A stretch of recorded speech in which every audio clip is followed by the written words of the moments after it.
Constitutional Congress candidate Camila Navarro organizes her husband, her toddler, and a group of supporters as they set off on another day of campaigning. This time at a popular market in the rural municipality of Paine on the outskirts of Chile's capital. She's no stranger here. The 25-year-old has been an activist for as long as she can remember, especially for water rights in this area, hard hit by drought. We want the new constitution to guarantee our social rights, a dignified life, and to protect our environment. Navarro is an independent candidate, which means she gets practically no campaign financing or television airtime from the state, as do candidates from established political parties. We've had to scratch for money from friends and family. Our face masks were donated by my sister-in-law. We had to gather thousands of signatures to qualify to run as an independent.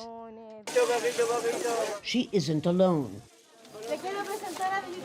At another fruit and vegetable market, Benito Baranda, who's well known for his work with the homeless, is campaigning in La Pintana, a low-income area of Santiago. I'm an independent, he boasts. 90% of Chileans don't belong to the country's highly discredited political parties. Last year, the majority voted in a referendum to rewrite their constitution. And next month, they'll head to the polls again to elect the 155-member body that will draft it.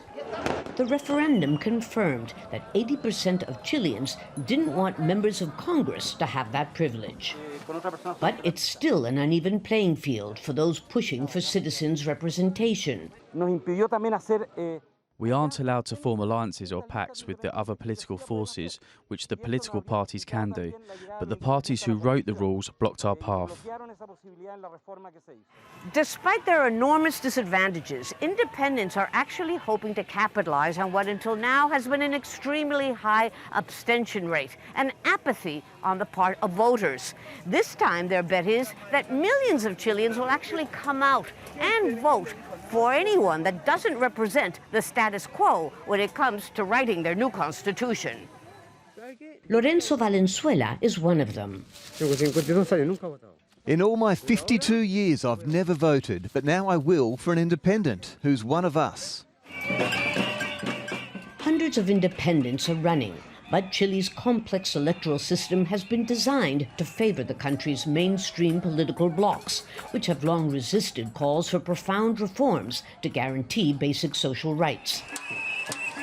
The biggest danger is that unless this process is viewed as credible, the social crisis and uprising that led to calls for a new constitution will get worse. Lucia, Newman, Jazeera, Paine, Chile.